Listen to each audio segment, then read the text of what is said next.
시작하겠습니다. 안녕하세요. 오늘은 어른 수업 36번째 시간입니다. 오늘도 젊은이들이 올 줄 알았으면 어제 법문을 오늘 할 걸.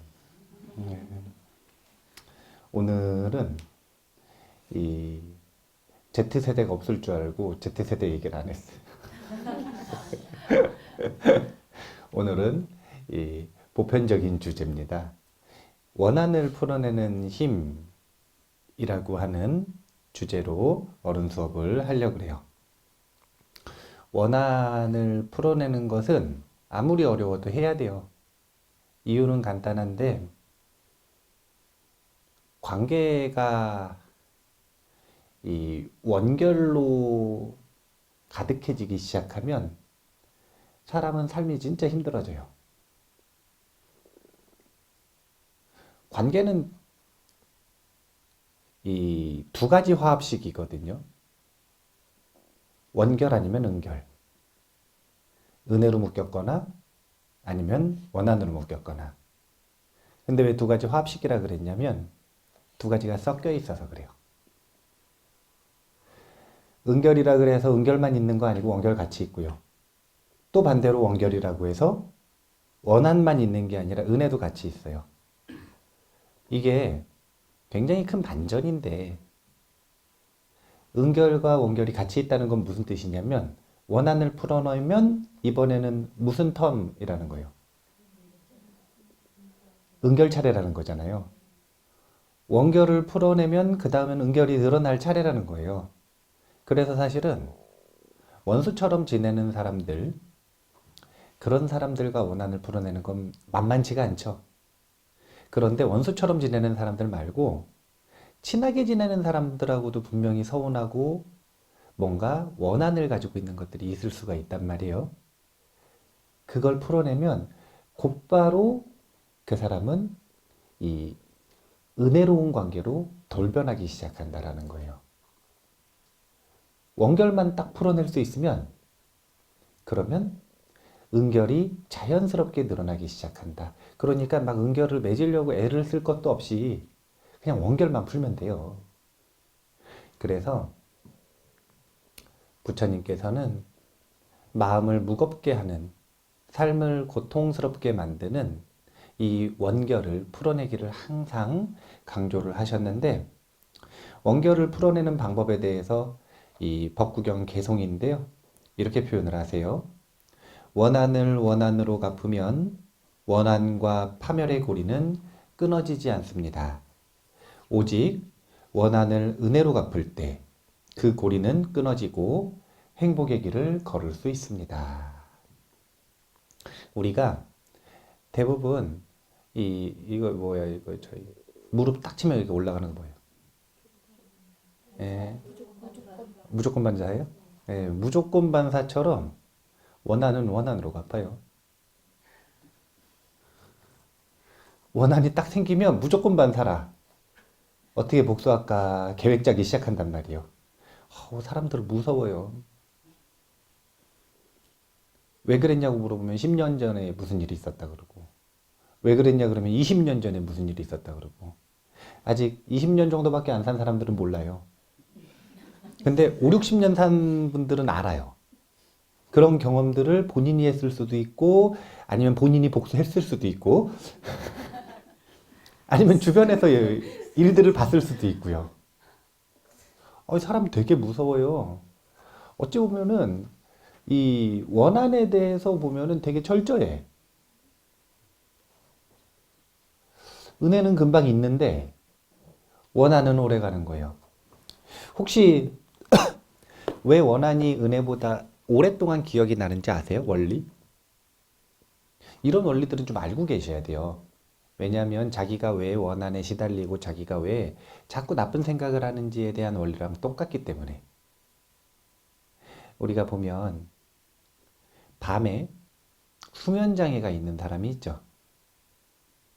이런 사람들은 밤에 잠이 왜 안 와요?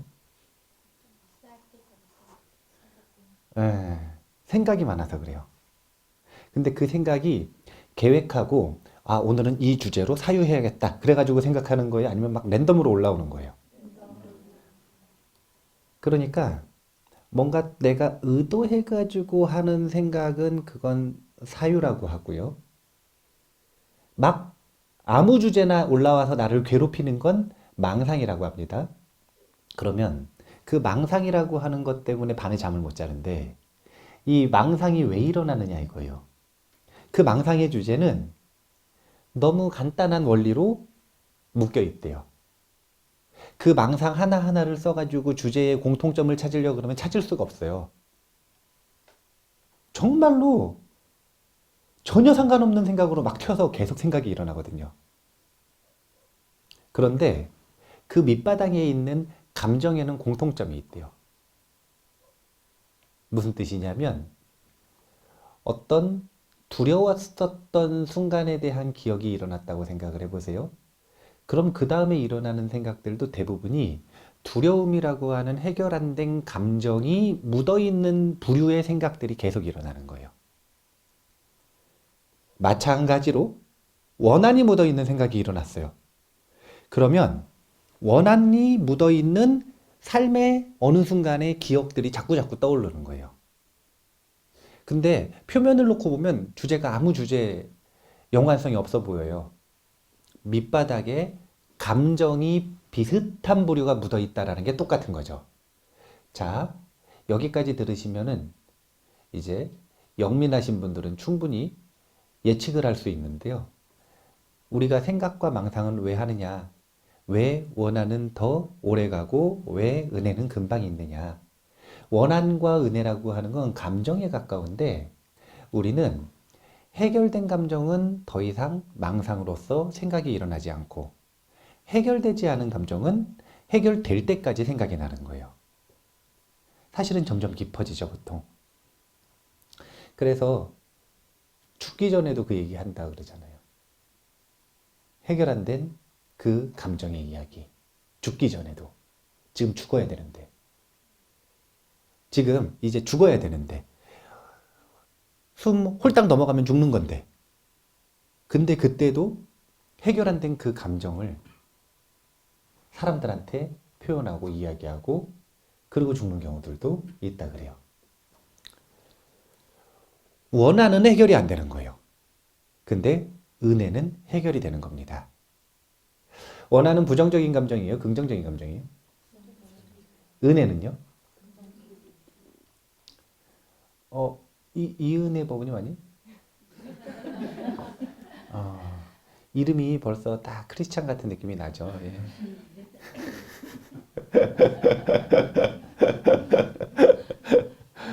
교회에도 오셨어요.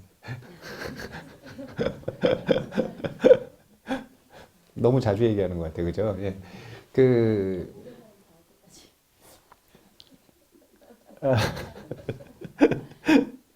이게 은혜라고 하는 건 긍정적인 감정이잖아요. 한번 잘 생각을 해보세요. 친구하고 굉장히 좋았었던 경험이 있는 거예요. 그러면 삶이 갑자기 우울해졌어요. 직장 상사가 너무 갈궈요. 당장 그만두고 싶어요. 그래가지고 축 처져서 다운돼가지고 올라오질 않아요. 그러면 사람들이 그때 보통 어떤 걸 하냐면 좋아하는 걸 해요. 근데 그런 거 가지고 안 되고 그런 걸 할 수 없는 상황이면 이런 것도 합니다. 어떤 거 하냐면 좋았었던 때를 기억을 해요. 그래, 좋았었지. 이건 뭐냐면 그 감정에 대해서 자발적 소비를 한다는 거예요, 안 한다는 거예요? 자발적 소비를 한다는 거죠. 그럼 어떻게 되냐면 금방 사라져요. 그 감정이. 그러고 나면 어떻게 되느냐? 기억하려고 의도하지 않으면 기억이 안 나요. 그 감정이. 망상으로서 일어나가지고 나를 괴롭히지를 않는 거예요. 왜? 감정이 다 씻어졌으니까. 그래서 긍정적인 감정, 좋았던 감정, 은혜가 많이 있는 관계, 이거는 금방 잊어버리는 거예요. 감정이 다 씻겨 내려갔으니까. 그건 다른 게 아니라 자발적 소비를 다 했다니까요, 이미. 다 소비해버렸어요. 그래서 애써서 그 감정을 새롭게 만들어내지 않는 한 그 감정을 더 이상 즐길 수가 없어요. 그런데 부정적인 감정들은 자발적으로 그걸 즐겨요? 아니면 일어나면 회피해요? 아니, 지금 봐보셔요. 상사가 나를 너무 심하게 이 폭언을 하고 막 이 나를 막 갈취하고 나를 막 너무 심각하게 일을 시키고 그런단 말이에요. 힘아, 그지? 네.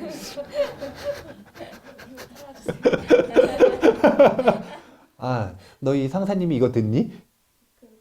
그래. 그래, 그래. 그런 경우에, 그런 경우에, 그때 이 부정적인 감정이 일어났을 때, 그걸 피하고 싶으니까 긍정적인 감정으로 도망가는 거잖아요. 부정적인 감정에 대해서는 전략이 하나라. 뭐냐면 도망가는 거. 긍정적인 감정에 대해서는 다룰 줄도 알고 소비할 줄도 아는데, 부정적인 어두운 면에 대해서는 끊임없이 숨기고 사는 거예요. 이러면 어떻게 되냐면 해결이 절대 안 돼요. 해결해달라고 끊임없이 기억으로서 알람을 주는 건데, 끊임없이 생각으로서 알람을 주는 거예요. 이거 해결해야 너 건강하다. 이거 해결 못하면 너 병자다. 신병에 걸렸으니까. 이 부정적인 감정 해결을 못했으니까. 이거 해결 못하면 어떻게 되는 거냐면 여기에 고름이 있단 말이에요. 근데 여기 고름 있는 거 건들면 아프다고 피하기만 해요. 그럼 어떻게 돼요? 이거 나아요, 썩어요? 예, 썩어. 절단해야 돼. 나중에는 고치기가 진짜 힘들어져요. 그게 바로 정신병원 가는 병적인, 완전히 병적인 상태가 되는 거예요. 그 전에 그냥 부정적인 감정을 소비하면 괜찮아져요. 그러니까 부정적인 감정을 혼자서 소비를 못 하겠으니까 사람들이 영화 보고 울고, TV 보고 울고, 사람들하고 얘기하다 울고, 다른 사람 울면 같이 울잖아요. 기회다. 그리고 딱 울잖아요. 왜냐면은 뭔진 모르지만 부정적인 감정이 소비되는 느낌이 있거든요. 그럼 좀 씻겨 내려가는 거예요. 그런데 그렇게 소비하는 게 아니라 부정적인 감정을 다루는 법을 배워야 되는 거예요.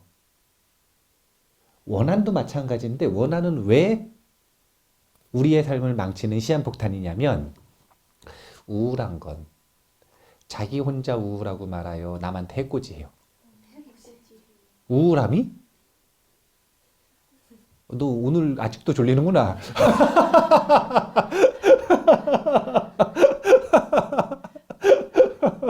아, 이런 말 하면 원한이 쌓일 수 있으니까.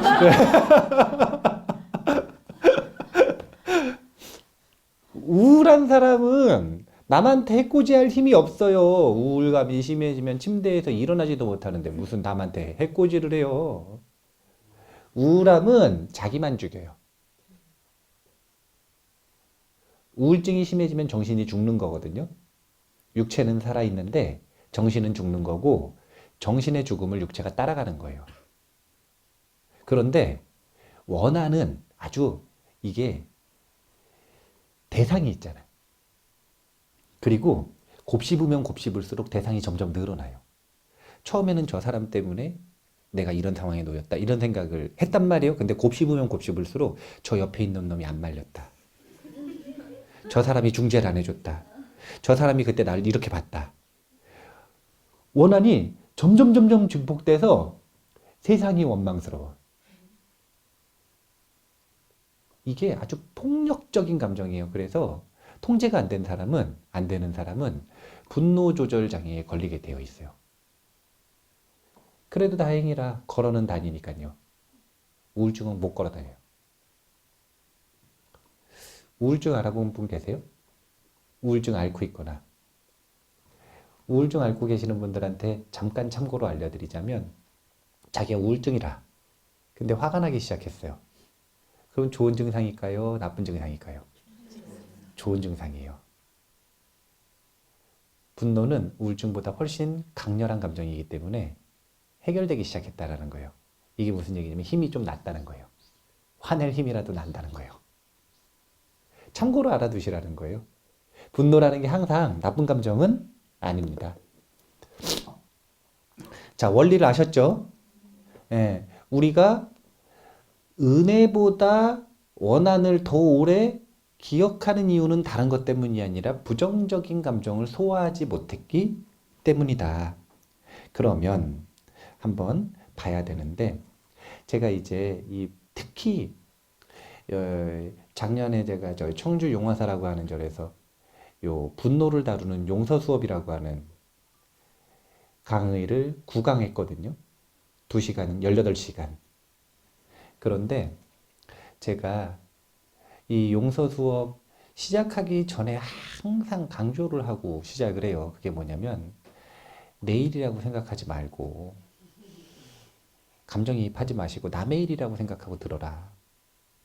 왜냐하면 내일이라고 생각하는 순간 저한테도 화내요. 감정이입이 되면 자기의 그 심각한 이 해결 안 되는 이 거대한 감정을 너무 쉽게 말하는 스님이 싫은 거라.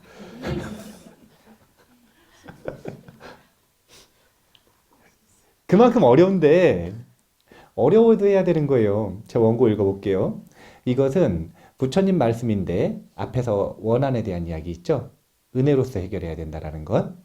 불자들인 그들이 이 가르침을 들으면 다시 분노합니다.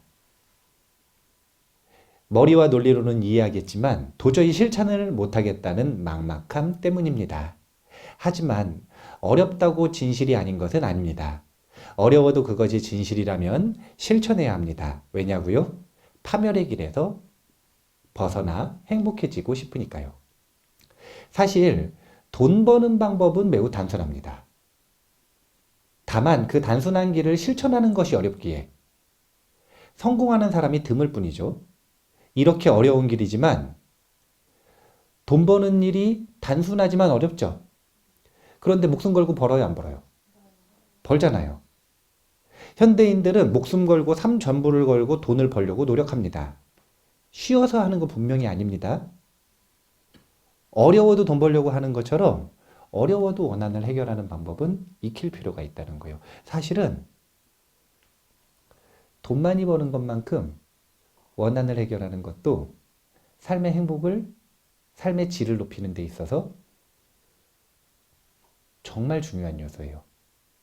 우리가 제가불자의 삶은 2가지 요소가 해결이 되면 된다니까요. 첫 번째는 제복이 좀 있으면 돼요. 2번째는 인복이 좀 있으면 돼요. 제복이 있다는 건 오늘 일 안 하면 내일 굶어 죽거나 이러면 안 돼요. 하루에 10시간씩 계속 일 안 하면 못 먹고 살고 이러면 안 돼요. 그러면 왜 안 되냐면 다른 것 때문이 아니라 여가 시간이 없어서요. 자기 자신을 발전시킬 시간이 없어요. 그래서 아는 법부님 같은 직업이 참 좋은 거라. 예. 이 시간 강사거든요. 고대에서 강의 주면 강의하고 강의 안 주면 백수하고. 근데 사실은 아마 스님들 만나기 전에는 그 중간에 강의 없는 기간이 좀 불안했을 수 있어요. 왜냐면 주변에서 부모님도 뭐라 하지, 친구들도 뭐라 하지, 사람들도 뭐라 하지, 다른 사람들 걱정하지. 그런데 아마 지금은 그 시간이 너무 좋게 느껴질 거예요. 왜냐하면 누구도 누리지 못하는 여가 시간입니다.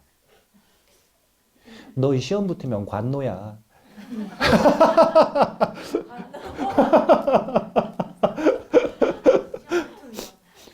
시험 붙으면 큰일 나는 거야, 너. 너 시험 붙으면은 절에도 못 온다? 아니, 저분은 관노가 아니라 그 중에 최고 관리자.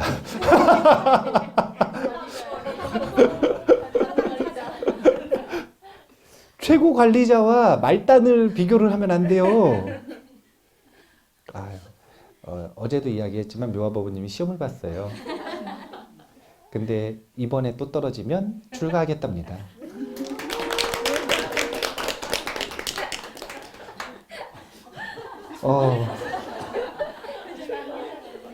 예, 출가하겠대요. 예.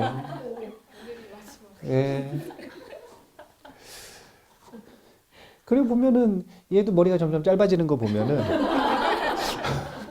원래 저 정도 길었거든요. 머리가 저만큼 길었었는데 자발적으로 머리를 저래 잘라왔어요. 네. 아, 원래 징조예요. 예.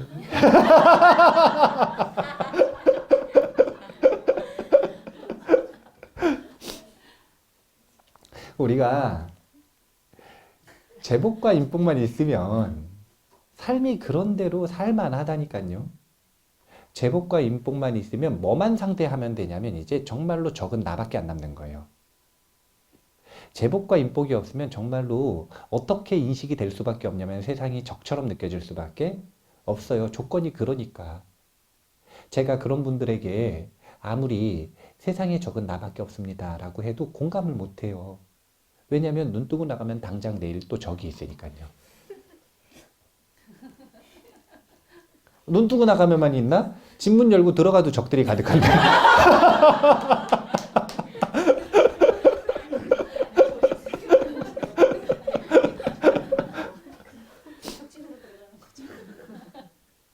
제가 하는 법문들이 이 내용이 쉬워 보이잖아요. 초심자는 쉽게 생각하고요. 오래 공부하신 분들은 되게 어렵게 생각합니다. 왜냐하면 쉬운 말 속에 어려운 원리들을 포함하고 있어서 그래요.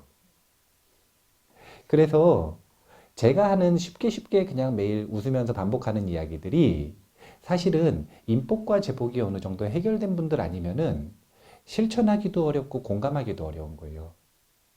그래서 제가 항상 반복해서 이야기를 하는 건 인복과 제복을 먼저 좀 가꾸고 누려야 된다. 그러니까 전문 직종에 이 취업을 해서 돈도 좀 벌고 그리고 사람들 대하는 방법도 좀 배우고 그래서 살아야지 혼자 살 거 아닌데 스님들처럼 인복 제복 상관없이 살 거면 저는 어디 인사도 안 가고 전화도 안 받고 그러거든요. 그럼 사회생활하기 좋겠어요? 안 좋겠어요? 안 좋겠죠. 예. 저처럼 살 거면 출가하셔요. 출가를 하는 게 그게 자연스러운 모습이 된단 말이에요. 바깥에 제가불자로 있으면서 저처럼 살면 절대 안 돼요.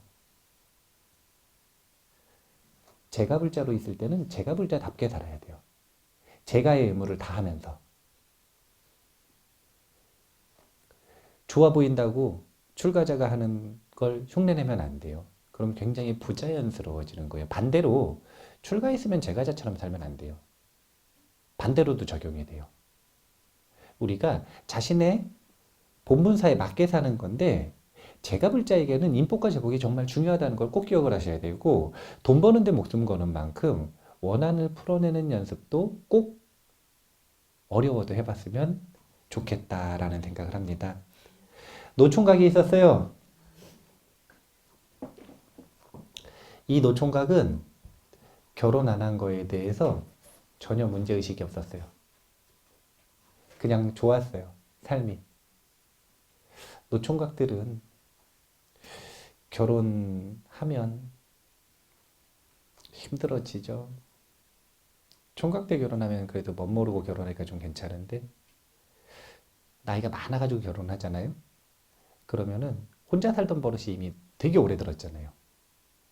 그랬는데 결혼을 하면 사는 것도 힘들고 두 번째는 누리던 것들 다 포기해야 되고 그러니까 조금 일찍 결혼하면 원래 혼자 안 살았잖아요. 그러니까 누리던 것만 포기하면 되니까 한 가지만 힘든데 노총각이 결혼을 하면 노총각이 일하면서 얼마나 많은 걸 누리고 살았겠어요. 누리던 거 포기해야지 거기다가 혼자 있는 시간 포기해야지. 힘들어요. 결혼 안 하고 싶었는데 어머니가 또 이제 강조를 한 거예요. 그래도 결혼 좀 해봐라. 그래도 결혼 좀 해봐라. 그래도 결혼 좀 해봐라. 만날 때마다 그래도 결혼 좀 해봐라. 사진 보여주면서 야, 이 사람하고 소개팅 한번 해봐라. 만남 안 봐. 만남 안 봐. 이렇게 해요? 그래요? 예. 제가 엄마로 몇 번 살았겠어요. 무한한 삶을 엄마로 살았을 거예요. 아니 왜 자기들은 안 산 것처럼.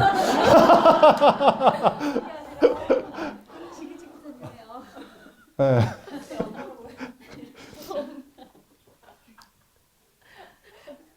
그래서 이 노총각이 그래도 효자라 거절할 수가 없으니까 나가가지고 선을 봐서 결국 결혼을 했어요. 그래서 또 노총각 때 잘 살아서 그러는지 부인하고 또 잘 살았어요. 아주 그냥 서로 쿨하게 서로 잘 도반처럼 지내면서 잘 살았단 말이에요. 그런데 애가 안 나오는 거예요. 그러니까 이 부부는 서로 문제의식이 전혀 없는데 또 부모님이 이번엔 애 좀 낳아라. 손자 언제 보냐. 네 친구는 벌써 저희 아들이 결혼했다더라.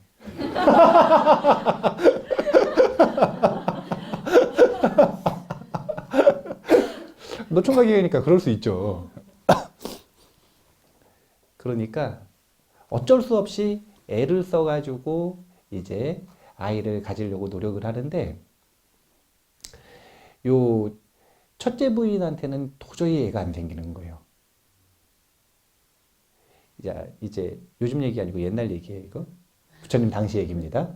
예. 첫째 부인한테는 도저히 애가 안 생기는 거예요. 그러면은 이제 시어머니는 어떤 계획을 하기 시작하죠? 둘째를 드리기 위해 계획을 하기 시작하겠죠. 그러니까 이 첫째 부인이 눈치를 딱 챘어요. 그래서 자기가 선수를 쳤어요. 어떤 선수를 쳤냐면 자기한테 통제가 안 되는 둘째가 들어오면 자기가 너무 힘들 것 같아서 차라리 내가 아는 사람을 데리고 오자. 그래서 자기 동생들 중에 제일 예쁜 동생을 추천을 해가지고 마을에 살던 가장 예쁜 동생을 추천을 해서 둘째로 데리고 온 거예요. 그렇게 데리고 왔는데 그렇게 머리를 썼음에도 불구하고 질투는 있어요, 없어요? 예. 둘째가 이쁜 동생을 데리고 왔거든요. 그럼 남편이 좋아하겠죠. 질투가 시작됐어요. 질투가 극에 달한 건 이 둘째 부인이 임신을 했을 때요. 그래서 첫째 부인이 요 둘째한테 가서 동생 내가 좋은 약 해왔다고. 그리고 이 수발을 들기 시작한 거예요. 근데 꼭 7개월째 되면은 유산을 해. 7개월째 되면 딱 유산을 하는 거예요. 첫째를 가졌는데 7개월째 유산을 해요. 둘째를 가졌는데도 7개월째 유산을 해요. 셋째를 딱 가졌는데 이제 요 둘째 부인이 뭔가 이상한 거예요. 주변에서도 뭔가 의심해보라 그러는 거예요. 그래가지고 첫째 부인이 주는 약을 절대 안 먹었는데 결국은 아주 교묘하게 약을 먹여가지고 음식에다 약을 탔겠죠. 약을 먹여서 셋째도 유산이 된 거예요. 근데 3번 연속으로 유산하면 이 엄마 뭐라 그래? 산모도 위험하잖아요. 그래서 산모가 같이 죽은 거예요. 그러면서 죽으면서 하는 표현이 이 표현이에요. 내 아이 셋을 죽인 전연에게 다음 생에 꼭 원한을 갚으리라. 이게 이 여성들의 원한은 조심해야 돼요.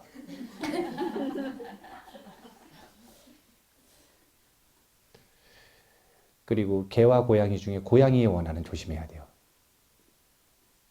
개는 원한을 잘 안 갖고요.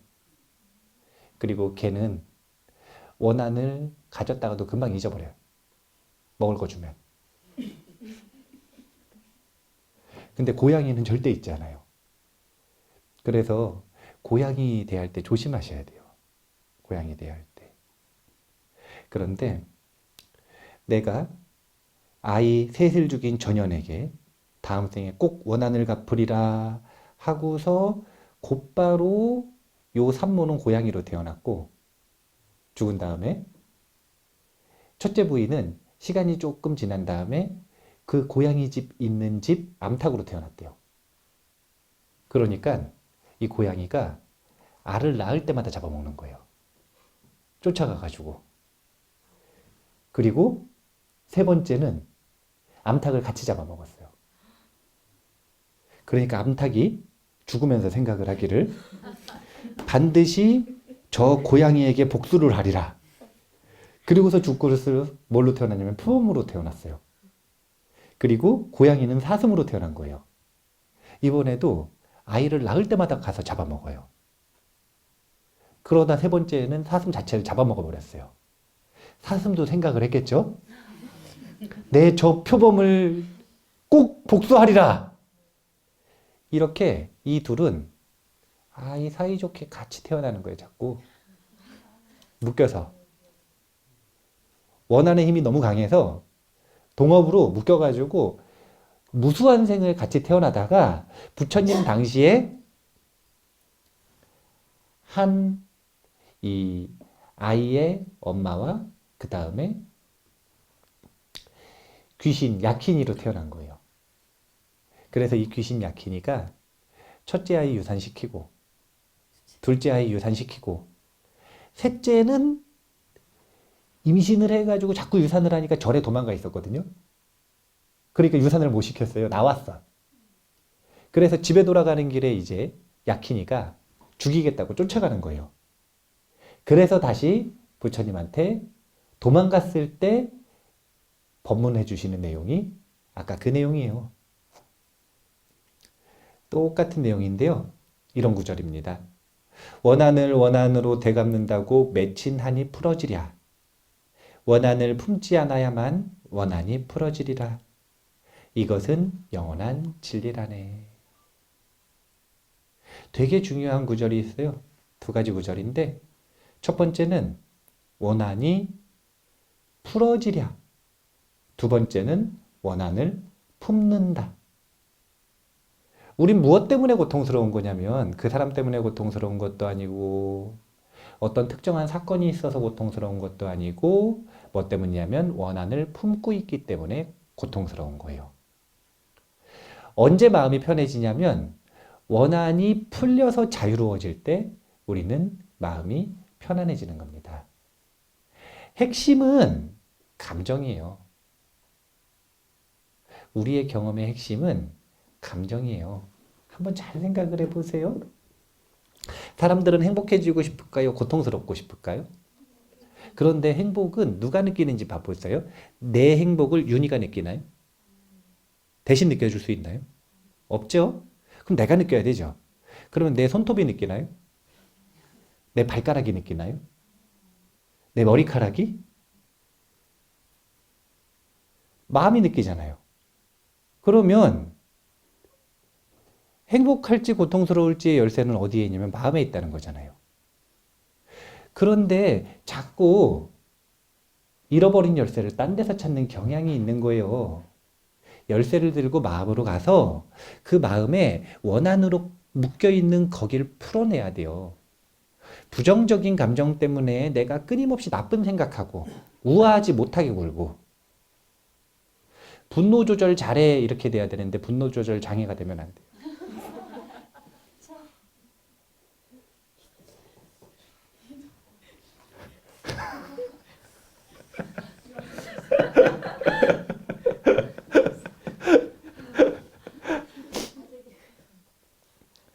그러면 삶이 어렵다니까요. 원한을 품는가? 원한을 풀어내는가? 이것이 우리의 이 경험의 질을 결정하는 데 있어서 되게 중요하다라는 걸 꼭 기억을 하셨으면 좋겠고, 그런데 그럼에도 불구하고 지금 이제 계속 얘기를 하니까 그럼 원한을 풀어야 되나 보다. 그런 생각은 드나요, 안 드나요? 원한을 풀어야 행복할 수 있다라는 게 맞는 말이다. 논리적으로 이해가 되세요, 안 되세요? 예, 근데 풀고 싶어요? 풀고 싶은데 풀어져요? 그러니까 이게 재밌는 거라니까요. 지금 이 자리에서 눈앞에 원한의 대상이 없으니까 없을 때는 원한을 풀어야겠다. 원한을 풀고 싶다. 근데 그 싫은 사람 눈앞에 있다고 생각해 보세요. 과연 원한을 풀고 싶은가? 마음의 원한이 증폭된단 말이에요. 그 어려운 일을 해내려면 힌트가 좀 있어야 될 거 아니에요. 그래서 제가 힌트를 하나 드리려고 그래요. 이 어려운 원한 풀기를 그래도 할 수 있는 힌트 하나. 부처님께서 주신 힌트예요. 그건 뭐냐면 죽음을 인식하라 그러셨어요. 죽음을 인식하라. 부처님께서는 풀기 어려운 원한, 풀기 싫은 원한을 풀고 싶으면 죽음을 인식하고 살아갈 때 원한을 훨씬 쉽게 풀 수 있다라고 이야기하셨어요. 한번 읽어볼게요. 어렵고도 어려운 이 길을 걷는데 조금은 도움이 되는 조언이 있습니다. 이 조언은 앞서 소개한 법구경의 바로 다음 개송에 힌트가 있는데, 그러니까 그 개송 다음 개송이에요. 어리석은 자는 언젠가 죽어야 한다는 것을 알지 못하기에 다투고, 지혜로운 이는 잘 알기에 다투지 않는다. 우리가 죽을지 몰라서 원한 품고 있는 거예요. 죽을지 몰라서 다투는 거예요. 왜냐하면 사소한 거라는 걸 모르니까. 죽음 앞에서 모든 것들은 사소해져요. 죽음 앞에서 우리가 전전긍긍하던 모든 문제는 사소해집니다. 왜냐하면 그걸 붙잡고 싶어도 붙잡을 수 없고 이제는 내 손을 떠나니까요.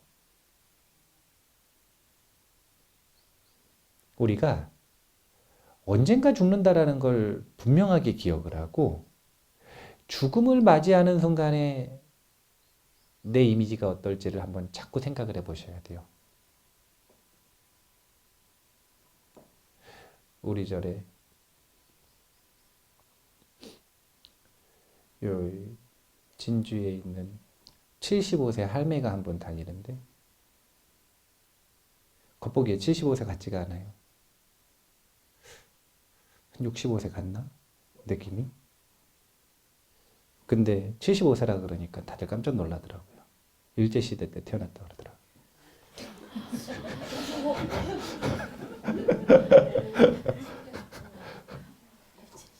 네, 일제시대 때 태어났다 그러더라고요. 그런데 이 75세 할머니가 본인은 70세쯤에 죽을 줄 알았대요. 근데 안 죽어지더래요. 그래서 80세까지는 살 것 같다라고 이야기를 하더라고요. 그래서 도우 스님이 제안을 했어요. 자비도랑 만일정진이 2035년에 끝나니까 2035년 몇 월 며칠이에요? 그건 시작날이고 무슨 11일인데? 9월 21일. 2035년 9월 21일 날 만일정진 회향하고 자탈인망하세요. 회향 참석하고 그 자리에서 저 갈게요. 그리고 돌아가시는 거죠. 멋있어요, 안 멋있어요? 멋있어요. 멋있죠. 아니, 뭔가 좀 쿨하지 않아요? 이런 거 인스타 라이브로 흔한 절의 노부살림 그래가지고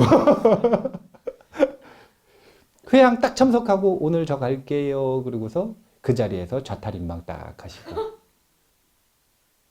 아니 예전에는 정말 성의 있고 열심히 공부하는 제가불자들이 그런 모습들을 많이 보였어요. 우리 노스님 제자 중에 요 제가불자 중에 할머니 노스님보다 나이가 훨씬 많았어요. 할머니인데 이 할머니는 열반경을 그래 열심히 읽었대요. 열반경 수행을 그래 열심히 했대요. 그런데 어느 날 노스님한테 전화가 왔어요. 노스님 저 갈 것 같아요. 한 번만 와주세요. 그래가지고 보니까 병원에 입원한 지 벌써 한 달이 넘었는데 전화 안 하다가 이제 본인이 딱 느끼기에 갈 것 같으니까 전화하신 거예요. 일단 벌써 딱 멋있지 않아요? 아파가지고 전화하고 병문안 와달라고 전화하고 낙해해달라고 전화한 게 아니라 그런 거는 벌써 초연해요. 딱 병원에 입원해 있다가 본인이 이제 갈 때가 된 것 같으니까 딱 전화하신 거예요. 선생님 한 번만 와주시라고 저 갈 것 같다고. 그래가지고 가셨대요. 가셨더니 스님 법문 한번 해주시라고. 그래서 열방경 법문 딱 듣고 그 다음날 자탈인망 하셨대요. 열방경 딱 들고 읽으시다가 자탈인망 딱 하셨대요. 아, 이 정도는 돼야. 죽음이 이 정도는 돼야 멋이 있지. 안 된다. 싫다. 안 돼요. 그러면 안 돼요. 아이고, 더 살고 싶다. 안 된다니까요.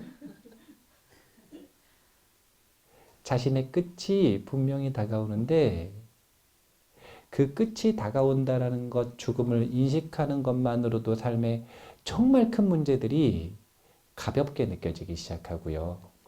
그 다음에 그 죽음의 순간을 잘 가꾸기 위해서 노력하는 것만으로도 우리는 원한을 해결하고자 하는, 더 의미 있는 삶을 살고자 하는 마음의 원동력이 생긴다는 거예요. 그런 도움이 없으면 원한은 진짜 해결하기가 어려워요. 그래서 원한을 해결하기 위해서는 보조로 항상 어떤 수행을 해야 되냐면 죽음과 관련된 수행을 해야 합니다. 정말 흥미로운 거예요. 이거는 역설이에요, 역설. 죽음에 대한 수행은 삶의 촉매가 돼요. 사람들은 죽는다 그러면 죽을 줄 아는데 안 죽어요. 죽는다 죽음 배워서 안 죽어요. 죽을 거면 저 벌써 죽었어요. 첫설법 주제가 왕생론, 죽음에 대한 것이었기 때문에 얼마나 죽음에 대해서 많이 얘기했는데요. 안 죽어요. 들으신 분들 아무도 안 죽었어요, 아직.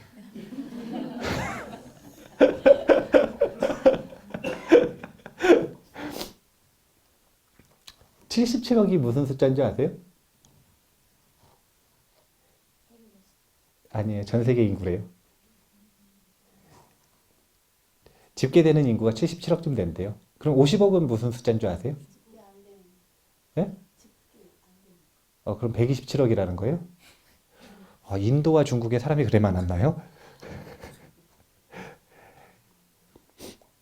2019년 2월 11일 KBS 뉴스에 실린 인용구인데요.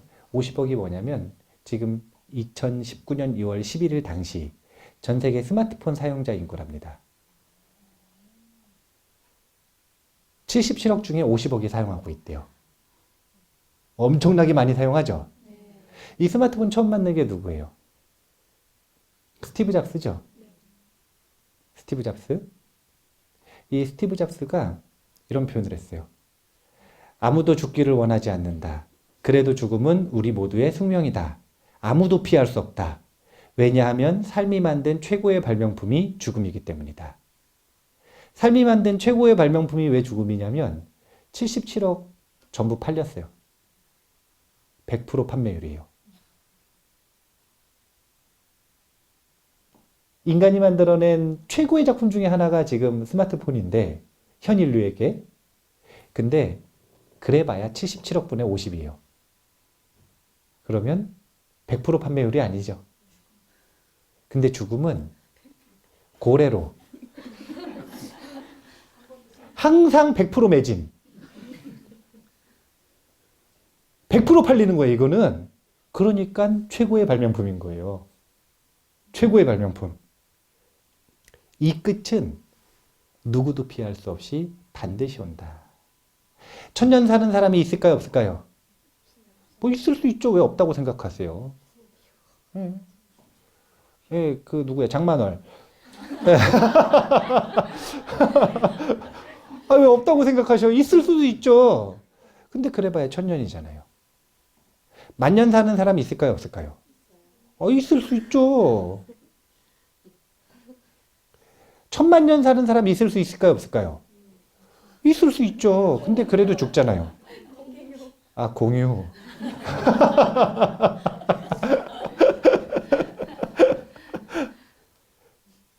아무리 오래 살아봐야 죽어요. 아무리 오래 살아봐야 그 사람한테도 결국은 매진이에요.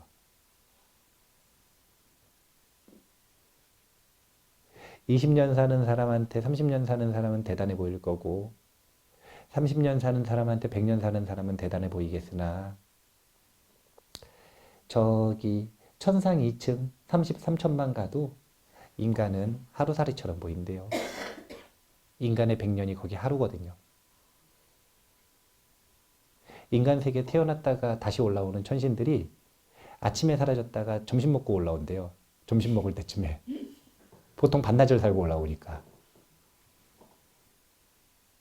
그러면은 거기 제석천 왕 사는 33촌에 있는 천신들이 궁금해서 물어본대요.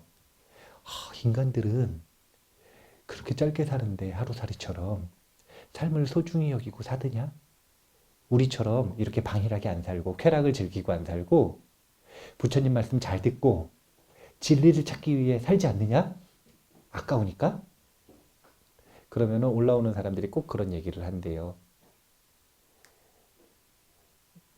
방일하기가 우리보다 더하다고. 하루살이 같이 짧게 사는 사람들이 우리보다 오래 살 것처럼 산대요. 절대 안 죽을 것처럼. 우리가 반드시 죽는다라는 걸 아셔야 돼요. 그래서 제 목소리로 기억을 해두세요.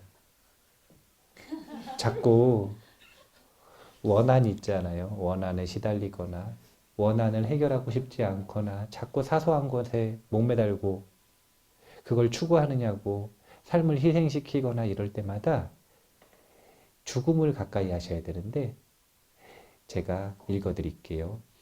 이제 곧 우리 죽어요. 이제 우리 곧 죽습니다. 이 문장을 항상 기억하셔야 돼요. 이제 우리 곧 죽습니다. 지금도 다들 안 죽을 것처럼 생각해요. 난 아니겠지. 근데 그러다가 어느 순간 한 사람 가는 거예요. 갑작스럽게. 죽음은 항상 그런 거니까요. 그때 가서 후회하지 마시고 이제 곧 우리 죽는다라는 것 기억을 하셔야 됩니다. 남은 시간이 이제 얼마 없어요. 이 제한 시간 동안 그 원한을 품지 못하면 정말 안 좋은 점이 뭐냐면 다음 생에 또 원한의 끈에 서로 묶여가지고 함께 태어나 사이좋게 함께 태어나 파멸의 길을 함께 걷게 된다는 것을 꼭 명심하세요. 언제까지냐면 풀지 못하는 한 영원에 가까운 시간 싫어하는 그 원수와 묶여서 태어납니다. 그리고 죽고 죽이겠죠? 그 원한은 줄어들기는커녕 점점 더 증폭된다는 것을 우리는 이미 배웠습니다. 정말 사랑하는 부부가 있어요. 다음 생에 같이 태어나기가 쉬울까요? 어려울까요? 어려워요. 근데 정말 싫어하는 친구가 있어요. 같이 태어나는 게 쉬울까요? 어려울까요? 쉬워요. 원리는 똑같은 거예요. 부정적인 기억이 먼저 기억이 나는가 긍정적인 기억이 먼저 기억이 나는가 이거하고 똑같아요. 긍정적인 것은 억지로 되살려야만 기억이 나고 부정적인 건 가만히 숨만 쉬어도 기억이 나고 쉽잖아요. 그리고 한 가지 원리가 더 있는데 지금 딱 일상에서 만나는 그 원수 있을 수 있어요. 원한을 가지고 있는 사람. 그 사람하고의 관계를 피하면 큰일 나요. 그러니까 무조건 맞닥뜨려서 싸우라는 게 아니라 애를 써서 그 원한을 풀려고 갖가지 방법으로 노력을 해봐야 된다는 거예요. 이유는 간단한데 그런 표현 아시죠? 쓰레기차 피하니까 똥차 온다. 그런 표현 아시죠? 예. 해결 못하고 피하면 따블입니다. 그거 해결 못하고 피하면 따따블이에요. 10번만 피하면 1024배 강한 상대가 옵니다. 2의 10승 외워놨어요. 예.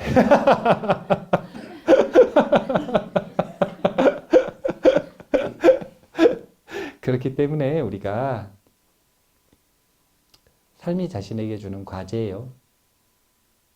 사람과의 관계, 그 속에서의 원한, 어떻게 해결할 것인가 꼭 한번 고민을 해보셨으면 좋겠고, 꼭 한번 그 원한을 해결하겠다고 다짐해 보셨으면 좋겠고, 그를 위해서 항상 죽음을 잘 기억해 두시면 삶을 살려내는 촉매가 된다라는 걸 꼭 활용해 보셨으면 좋겠어요. 한마슐투라고 하는 분의 죽음에 대한 이야기 읽어드리고 마칠게요. 죽음을 찾지 말라. 죽음이 당신을 찾을 것이다. 그러나 죽음을 완성으로 만드는 길을 찾으라. 우리는 죽음 안 찾아도 어차피 와요. 그런데 그 순간에 얼마나 멋있을까? 이것은 자동으로 안 돼요. 세월 간다고 나이 먹은 만큼 멋있어지지 않는 것처럼 이건 자동으로 되는 거 아니에요. 삶을, 죽음을 완성으로 만들기 위해 우리가 꼭 노력을 해보셨으면 좋겠습니다. 아이고, 제가 불자의 삶에서 인복과 제복반이 있으면 됩니다. 그리고 있으신 분들은 나중에 이제 그 무슨 과목이라 그래? 하나 더 배우는 거. 선택 과목으로 나중에 신복을 배우는 거예요. 신복. 근데 필수 과목은 인복과 제복이라는 것.